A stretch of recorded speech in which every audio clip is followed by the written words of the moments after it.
Welcome to the European Summit, the industry-leading event that brings together the whole affiliate marketing ecosystem. You are watching Stage 2, and this is Affiliate Marketing Case Study with Craig. And over to you, Craig. Thank you very much. Thanks for having me. So will I just go dive straight in? Absolutely, whenever you're ready, Craig.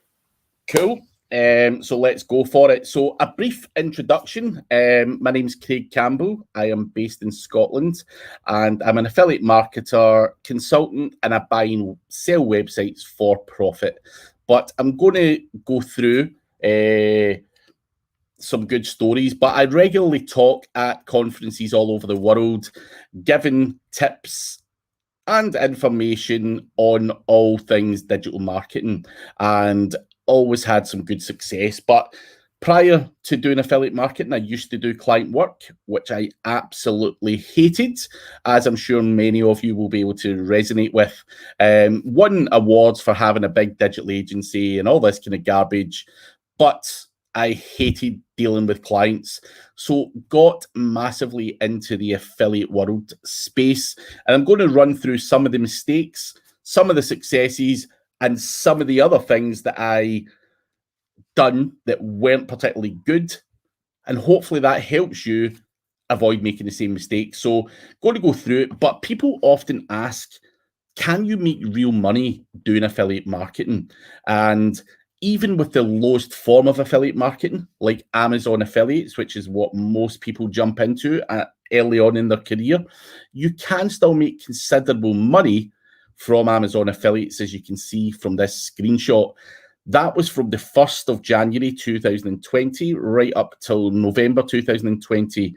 And that particular website was able to get a decent figure, even though the commissions are so small with Amazon. So it can be done, no problem at all.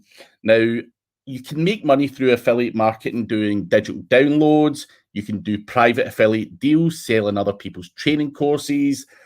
And the way that I make a lot of money from it is using the power of an aged domain name, which you can actually get from odys.cc. And I'm going to explain a little bit about that first and foremost. Now, this is normally, this is just an example of a website and why you might want to consider using an aged domain. So this was in the Daily Mail a few months back. I got access, well, I purchased a politician called Nigel Farage's domain name. He stupidly let it expire, and I was able to grab it for $10 or whatever the renewal fee is. Now, why did I buy that domain name in the first place?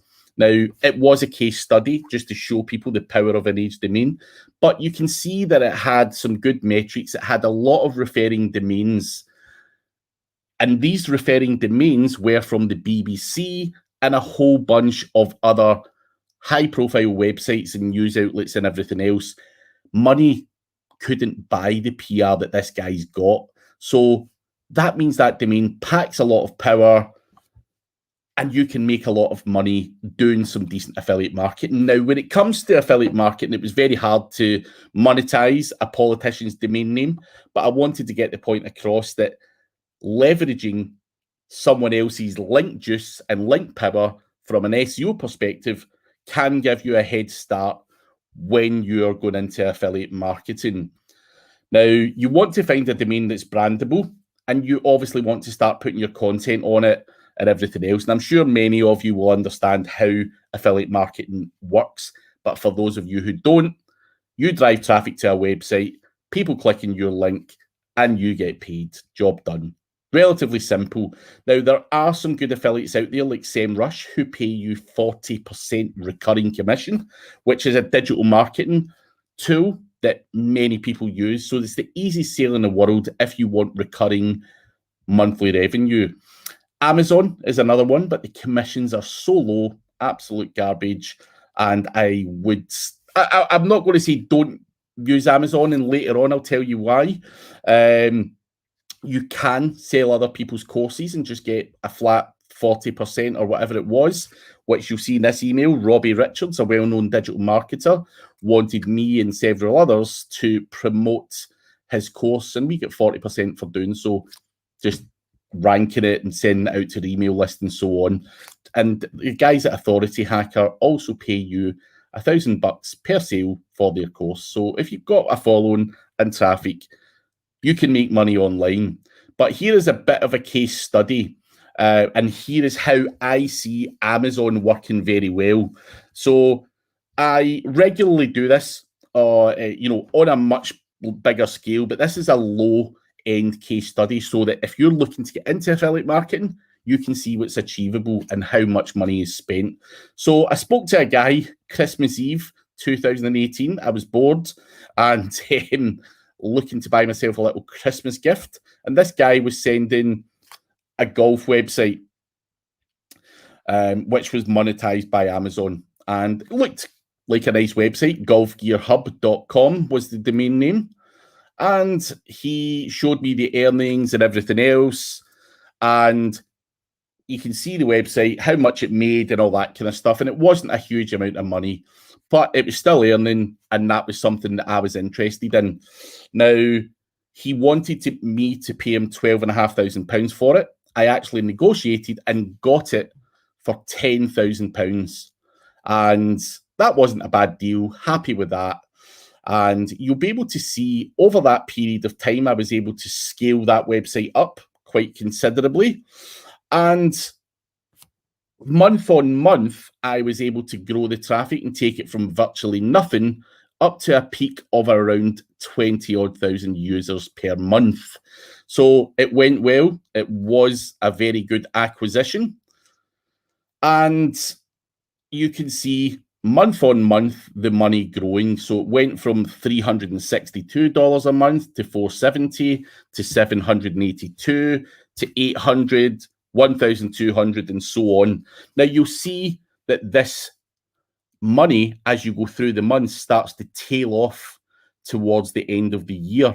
Now, the reason for that is golf is a seasonal industry, and you're not going to get a lot of people buying golf equipment October, November, December. It will tail off, and that's where the scale started to slow down. And we'll talk a bit more of that later. But it wasn't bad. It had a conversion rate of nearly 10%, and it was doing decent money. So I couldn't complain at all. I took it from virtually a couple of $100 up to $1,300. Now, that was all good and well. But at that point, when it's earning $1,000 or whatever it might be, you can then look at the resale value of that website. And websites earning roughly what the golf website were selling for £38,000 to £40,000, which wasn't a bad deal. Now, what I'd done with that particular golf website is I went to a company called Links for You, who I regularly buy good quality guest posts from. Now, you can pick niche relevant links here, get powerful links, and send it to the website. This was the area that this guy didn't know. He added, the previous owner added a whole bunch of content and just didn't know how to scale it up to the next level. So I threw some links at it and made more money. And then I threw some more links at it and made some more money, whilst I was still adding content. So it was a relatively simple and easy business model. Now, the website cost me £10,000.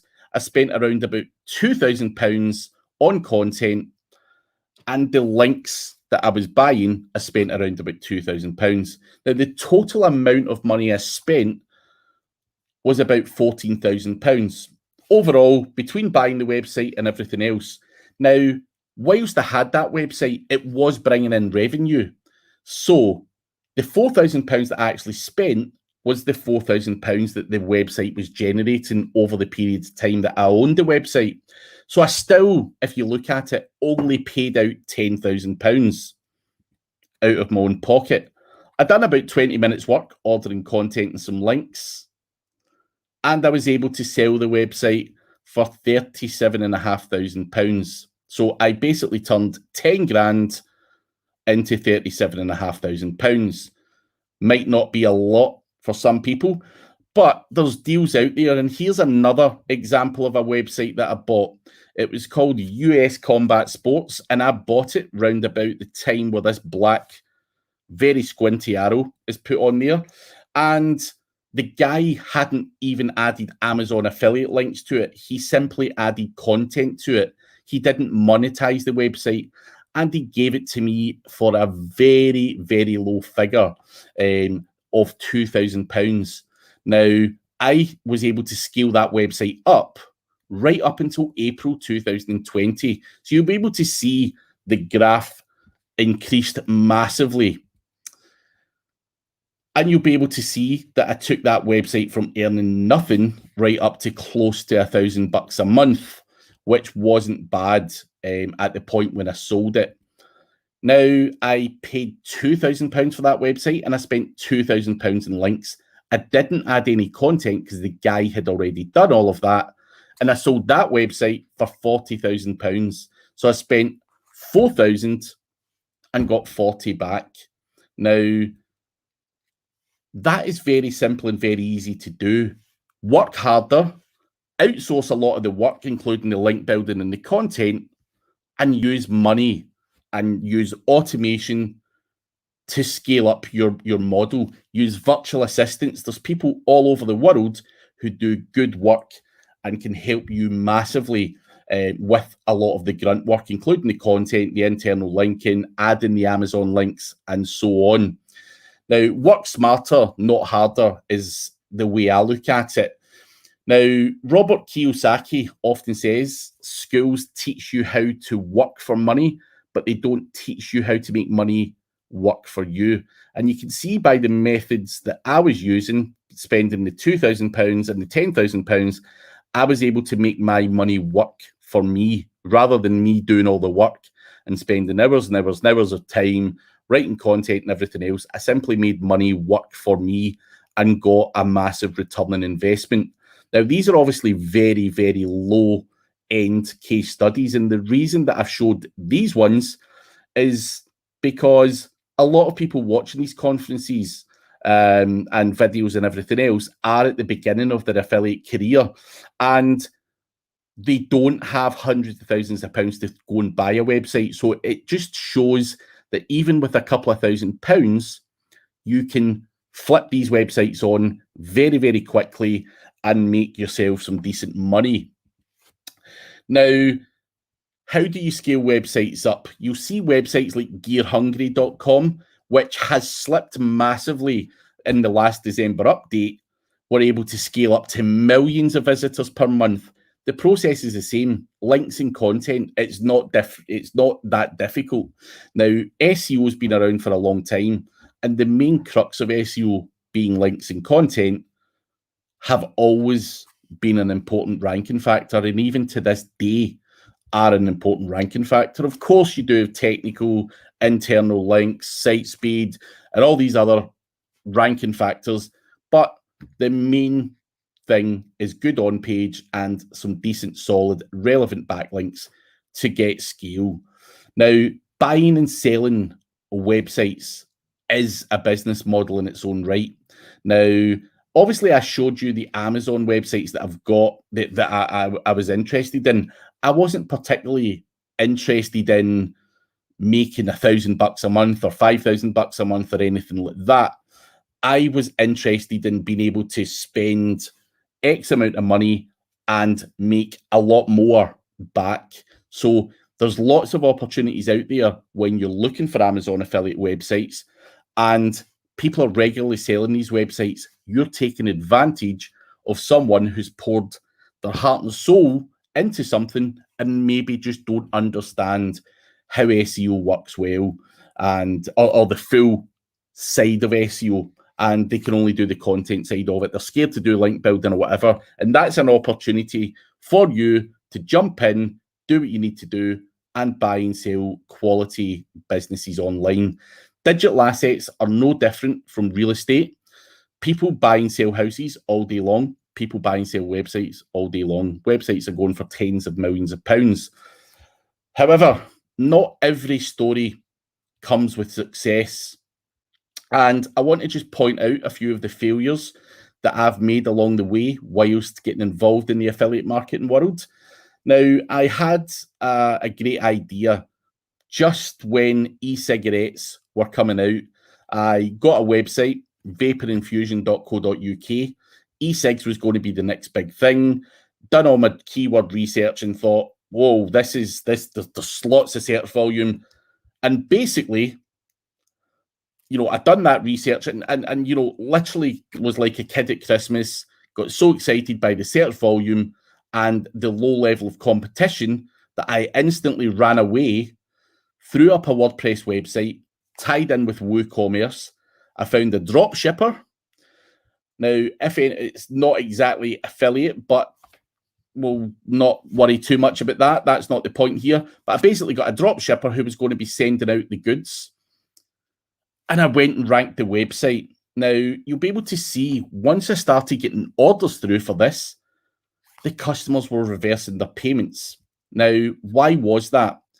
Now, the customer was ordering one product, and this guy was saying he didn't have the product, so he sent out something else instead, which was absolutely killing my conversions.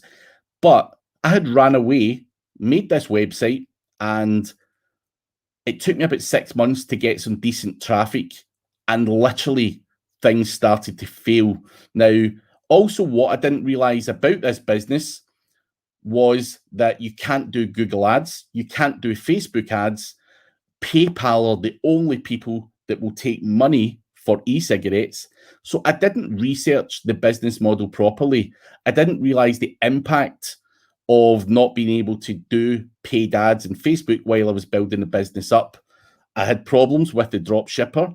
I had loads of different problems and I didn't research the business properly. I ran away like a kid at Christmas, jumped two-footed into a niche that I didn't understand the business side of, and it failed miserably, although I was successful with the SEO. So make sure you do research niches properly and don't jump in two-footed first, because eventually there was so much red tape and legal stuff going on that I decided to throw that website in the bin, essentially.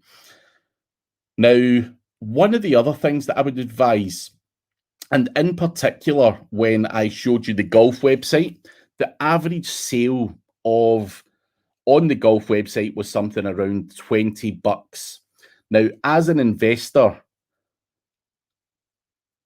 which is what I would consider myself to be, me selling a golf ball or a golf t-shirt costs me the same amount of money for links and content as it would for me selling a set of golf clubs. So when you're doing affiliate marketing and you're paying for content, try and look at the profit margin. Do not work on stuff that's got low margins. It's not profitable. You've got content to pay for. You've got marketing to pay for. It's just not viable to do mass volume and low profit margins if you're going to do affiliate.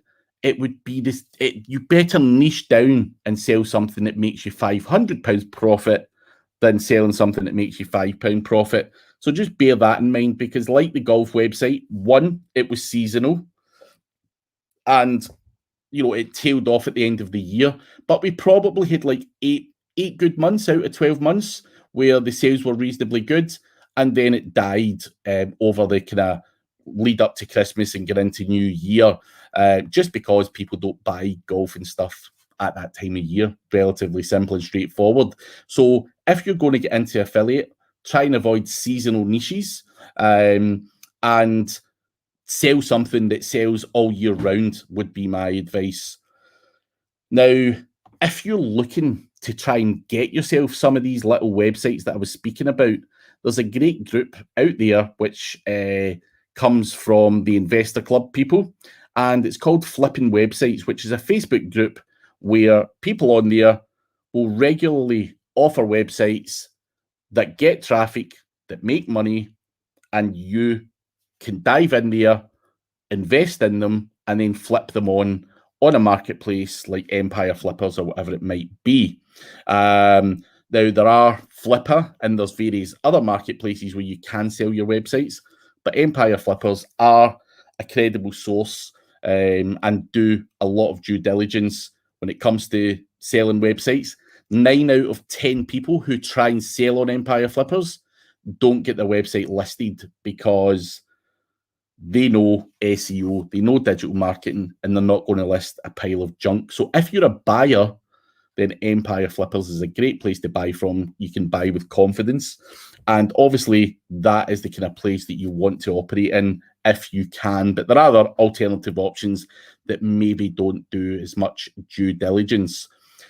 Now, the golf gear website that I spoke about, it did fall off a cliff if you're going to check it out. But the commissions, the reason I get rid of it is Amazon decided to cut their commissions in, I think it was April or May 2020. And that's why I decided at that point to just get rid of the websites. Now, Amazon have slashed the commissions three times in the last 3 or 4 years. So be careful when you go and look at Amazon as a monetization method. But do look at it because you can. Now, here is an alternative suggestion, which is what I could have done with the golf website. I could have simply changed the monetization method, 3% from Amazon, or I could have went to the American Golf Company, who give me a 30-day cookie period, and they give me everything that I need, the same as Amazon, and get more commission. Even things like Golf Outlets USA, they give you 10% commission. Amazon were given 3%. Now, by simply changing the monetization method, I could have trebled my revenue. Now, of course, people will argue that you might, Amazon buys trust, the quick delivery and so on, but most companies out there are doing next day delivery anyway. And on other projects that I have bought that were Amazon websites and have simply just changed the monetization method, I have also sold on for considerable sums of money. So do not be scared to buy a website that's performing reasonably well in Amazon and looking at it, changing the monetization method, and then selling it on. Because when you're selling a website, you're selling it for the multiple of what its monthly revenue is. So it doesn't matter whether it's Amazon or Golf Outlets USA. If a website's earning $5,000 a month, then you can command 40 to 50 times that amount of money. So that is what websites do generally, sell for. So do not be scared to look for Amazon websites and flip the monetization method, or add multiple monetization methods to the website. Do not just think about one affiliate. You can add multiple affiliates and try and squeeze those commissions up. Amazon don't need affiliates anymore. Amazon are one of the world's biggest brands. They don't need small-time affiliates anymore. And that is why the commissions are constantly getting cut. They've done their job and that's it. So do not think small and think that Amazon's the only opportunity. It is most definitely not.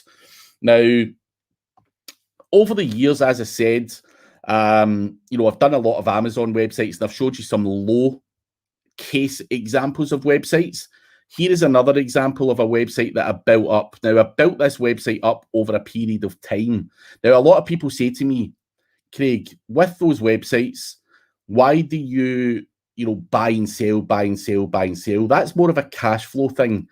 I do have a couple of websites that I'm looking to buy, retain, and potentially sell in 5 or 6 years' time. And this is one of them. You'll see the money from this website from June the 1st to July the 1st. It earns just over £200,000. It does have a low average order value, but it's got the volume and earns me decent money month on month. And if I look at this website, this is a website that I've hung on to. It was a project that I started back in mid-2015, which is when I decided to give up being a digital marketing agency. And you'll be able to see that I've scaled this website up over the last 5 or 6 years. And it's made me a lot of revenue. I've done a lot of transactions. Now, bear in mind that all of this is not profit. But this can be done, and you can have longer term projects on the go and do affiliate marketing really well. Now, here's another website that I built in mid 2015. I launched about 5. 2 of them done really well. And this is another a completely different website. And you can see how I scaled that up over a 5-year period. And you can see that does considerably better than the other one for the period of the 1st of June to the 1st of July this year. So in terms of long-term projects as well, you can get into this for the long haul and can make some serious cash if you want to. I think, you've got to cut your teeth doing the kind of entry-level stuff and buying and selling websites and stuff like that. And there's cash to be made everywhere, whether it's Amazon or whether it's something that I've worked on a longer period of time. And a lot of people think I just buy and sell shitty little Amazon websites. In the back burner, there's always been a long-term goal, and that long-term goal was to build something that pays me decent money month on month and something that I can flip on for money that I'm able to look after my family with and invest in other opportunities. So that is how I see affiliate marketing, and it works very, very well for me. Everyone, if you've got the ability to grab a website, and here's another project that I've just launched, and if you're able to drive traffic to a website, then you should be doing affiliate marketing and making your money work for you. And that's just some of the processes and the ways that I look at it, and some of the ways that I, flip the monetization method and everything else. But you guys will have questions. Now, you might not all be watching us live today. You might be watching a replay. You can catch me on Facebook, Twitter. Google Plus is dead. I don't know why I keep that on my slides, but you can also find me at my website, which is craigcampbellseo.com. But I am here, scheduled for another 20 odd minutes. So if you do have questions, I'm more than happy to answer them just now. Wonderful.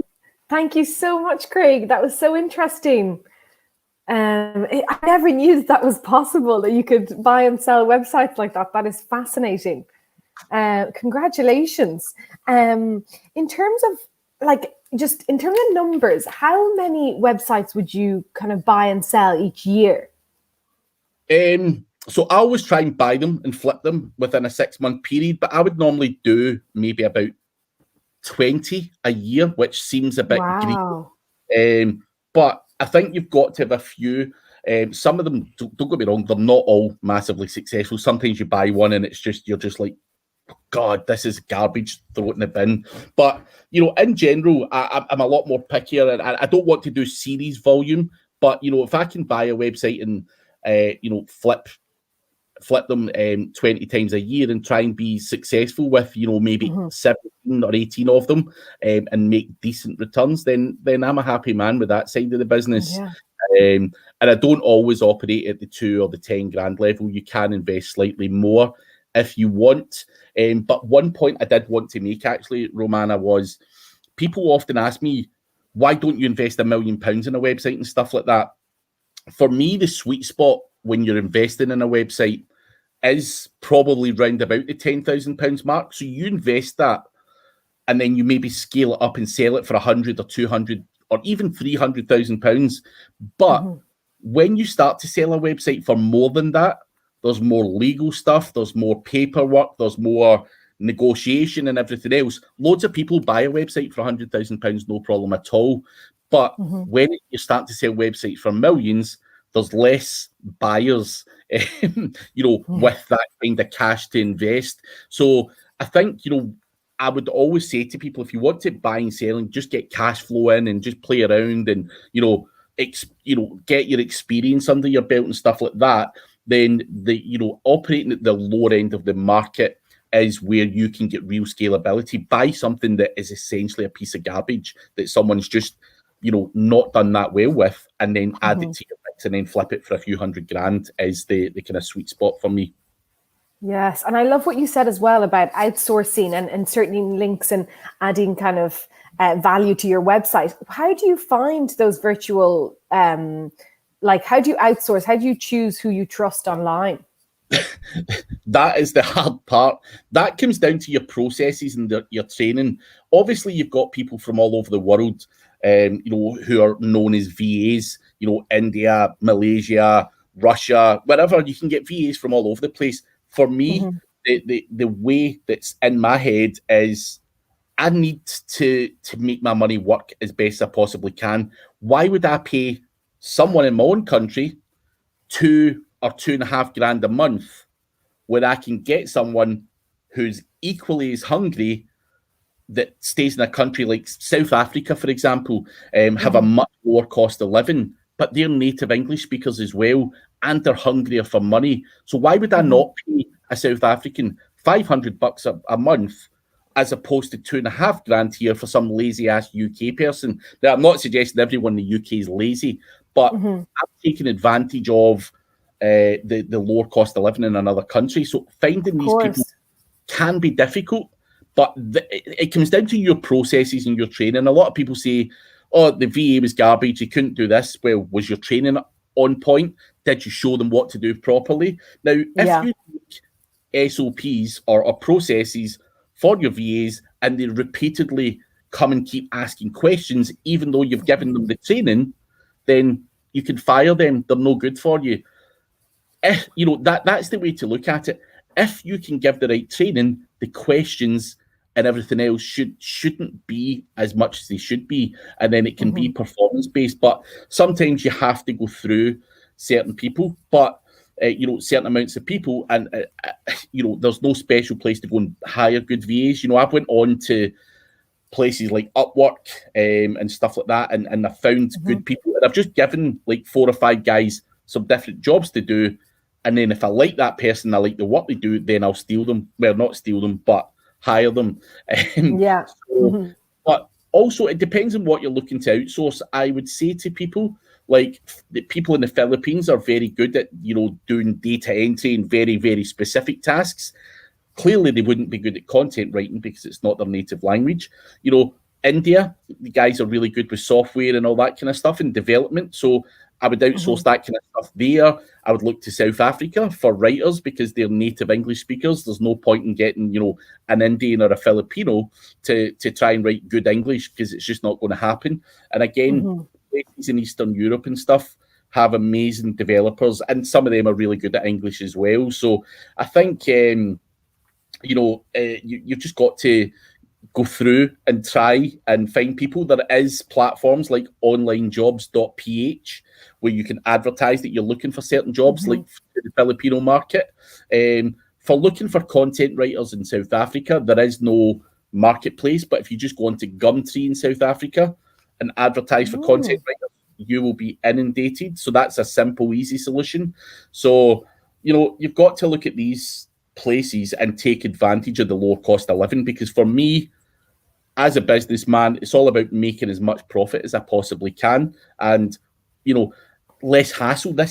I could be sitting on a beach, you could be anywhere, whatever. You just order all your stuff, and that's the way you have to look at it. You don't need to be sat in the same office and keep your costs down. That's what it's all about. Keeping your costs down, profits high, is the motto that we have to go by.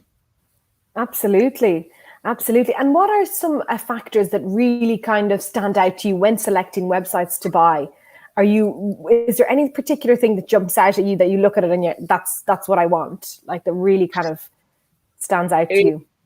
For me personally, I'm looking for someone who's been reasonably good at the content side of it. And this is a very common thing. Like when it comes to SEO, people are scared to build links. They don't know what to do with links, or they don't have the money to buy links. It's as simple as that. So they're always very good at the content side of it, and they fail miserably with the rest of it. Now, for me, I'm like a vulture swooping, looking for websites that are content heavy, that just don't rank that well. And someone's probably poured their heart and soul into it for a year and then decided that affiliate marketing sucks. I'm out of it, I'm going to have to go and get a day job or whatever. And if I can come in and give them some money and essentially just buy that content, that website off of them, then that's what I'm looking for. But also, on the flip side of that, there are guys that are really good at link building that just don't understand the importance of good content. And again, that's another opportunity for me. Just go in and get it, load it up with content, boom, scale it up, and then flip it on. So anything where there's a weakness, obviously as an SEO guy, we can do analysis on a website and say, right, here's where that guy's going wrong, or if he'd done this or he'd done that. So you're just looking for opportunities to take advantage of people who are maybe less skilled than you or whatever. And I know that sounds terrible, but business is business, and you are a vulture looking to swoop some of that up. So, yeah. Wow, fascinating, really fascinating, Craig. Is there anything else that you wanted to add that you didn't cover? Or I think you've been really informative. I think it's been really useful for everybody watching. Not in particular. I mean, if anyone does want to get into affiliate marketing, I'd say just take action and don't sit there and dwell on it and stuff like that. I've had so many people that say, I'd love to get into that, but I don't know if I've got enough time and all that kind of stuff, or I don't know if I'm good enough or whatever, the old imposter syndrome. But for me, working for clients is a pain in the backside. No matter who you are, what business you are, dealing with clients, you're always going to face problems. And that's not what I set up a business to do. I want to just make money using, my skills and experience in this field. So that's why I think affiliate marketing is a very good business model if you're passionate, hungry, and you know what you're doing. So I would just grab the bulls by the horn and go for it. There's so many countries in the world, so many niches in the world. There's enough money for us all to make money. So just go for it, take action, and give it a bash. I've had, I showed you some smaller websites. I showed you some bigger websites. I showed you a few failed ventures. I've probably, the two big websites at the end are probably two of the most successful personal websites that I've had. And I think, I've probably had 50 other failures as well. So you will get failures as well, but don't give up. Don't, think that you can't do it, because everyone says, oh, this big company ranks for all this stuff. I could never beat them. You can beat them. Hard work, dedication, and patience. The final thing I'll say is the two successful websites I've got were built up over a 5-year period. Everyone wants to rank and make money tomorrow, and they don't make it tomorrow. They stop it and are less enthusiastic about it. You've just got to persevere and push through. Money doesn't just drop off, off from affiliate marketing, in a 2 or 3 month period. Play the long game and just do things properly. Don't try and cheat. Don't try and game the system, because again, you get wiped out by a Google update. So you've just got to try and do the best you can, and persevere, and try and do things at scale as well. A lot of people do things and they get a little bit of growth, but they're just maybe not spending enough on it. So I think you also have to be prepared to invest real money in it, not crappy amounts of time. So if you pour your heart and soul into it, which is what I've done, then I've done not bad from it. So it just shows that it's not magic. It's just hard work and a bit of elbow grease, and anyone can do it. Wow, that's so inspiring, Craig. It really is. It's true. Playing the long game and being patient and persistent. I love it. Thank you so much. It was so brilliant to listen to that presentation. And we'll be back at stage 1 for Is Franchising the New Way in stage 1. Thank you so much, Craig, again. No Chat worries. soon. Thank you. Take care. Bye-bye. Bye-bye.